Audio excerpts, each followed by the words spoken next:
حضرت صلی اللہ علیہ وسلم نے فرمایا، مجھے دوزخ دکھلائی گئی تو اس میں زیادہ تر عورتیں تھیں جو کفر کرتی ہیں۔ کہا گیا، حضور، کیا وہ اللہ کے ساتھ کفر کرتی ہیں؟ آپ صلی اللہ علیہ وسلم نے فرمایا کہ خاوند کی ناشکری کرتی ہیں اور احسان کی ناشکری کرتی ہیں۔ اگر تم عمر بھر ان میں سے کسی کے ساتھ احسان کرتے رہو، پھر تمہاری طرف سے کبھی کوئی ان کے خیال میں ناگواری کی بات ہو جائے تو فوراً کہہ اٹھے گی کہ میں نے کبھی بھی تجھ سے کوئی بھلائی نہیں دیکھی۔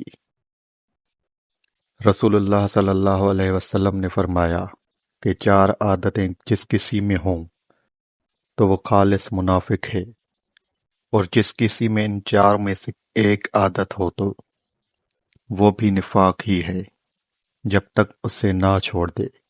وہ یہ ہیں، جب اسے امین بنایا جائے تو امانت میں خیانت کرے اور بات کرتے وقت جھوٹ بولے، اور جب کسی سے عہد کرے تو اسے پورا نہ کرے، اور جب کسی سے لڑے تو گالیوں پہ اتر آئے۔ حضرت صلی اللہ علیہ وسلم نے فرمایا، جو کوئی رمضان میں راتوں کو ایمان رکھ کر اور ثواب کے لیے عبادت کرے، اس کے اگلے گناہ بخش دیے جاتے ہیں۔ رسول اللہ صلی اللہ علیہ وسلم نے فرمایا کہ تم میں سے کوئی شخص جب اپنے اسلام کو عمدہ بنا لے، یعنی نفاق اور ریا سے پاک کر لے، تو ہر نیک کام جو وہ کرتا ہے اس کے عوض 10 سے لے کر 700 گنا تک نیکیاں لکھی جاتی ہیں، اور ہر برا کام جو کرتا ہے تو وہ اتنا ہی لکھا جاتا ہے جتنا کہ اس نے کیا۔ نجد والوں میں سے ایک شخص حضور صلی اللہ علیہ وسلم کے پاس آیا، سر پریشان یعنی بال بکھرے ہوئے تھے۔ ہم اس کی آواز کی بھنبھناہٹ سنتے تھے اور ہم سمجھ نہیں پا رہے تھے کہ وہ کیا کہہ رہا ہے، یہاں تک کہ وہ نزدیک آ پہنچا۔ جب معلوم ہوا کہ وہ اسلام کے بارے میں پوچھ رہا ہے، حضور صلی اللہ علیہ وسلم نے فرمایا کہ اسلام دن رات میں 5 نمازیں پڑھنا ہے۔ اس نے کہا، بس اس کے سوا تو اور کوئی نماز مجھ پر نہیں۔ آپ نے فرمایا، نہیں مگر تو نفل پڑھے تو اور بات ہے۔ حضور صلی اللہ علیہ وسلم نے فرمایا، اور رمضان کے روزے رکھنا۔ اس نے کہا، اور تو کوئی روزہ مجھ پر نہیں۔ آپ نے فرمایا، نہیں مگر تو نفل روزے رکھے تو اور بات ہے۔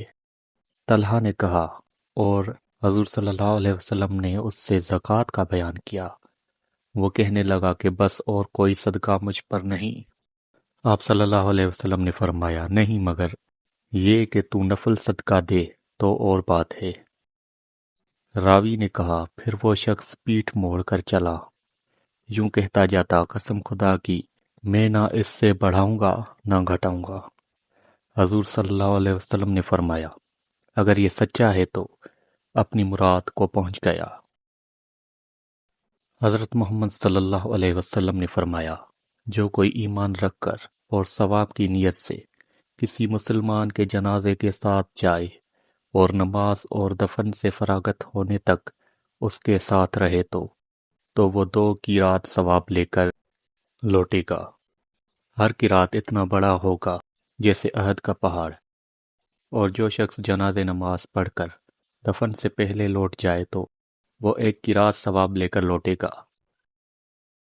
حضور صلی اللہ علیہ وسلم نے فرمایا کہ مسلمان کو گالی دینے سے آدمی فاسق ہو جاتا ہے، اور مسلمان سے لڑنا کفر ہے۔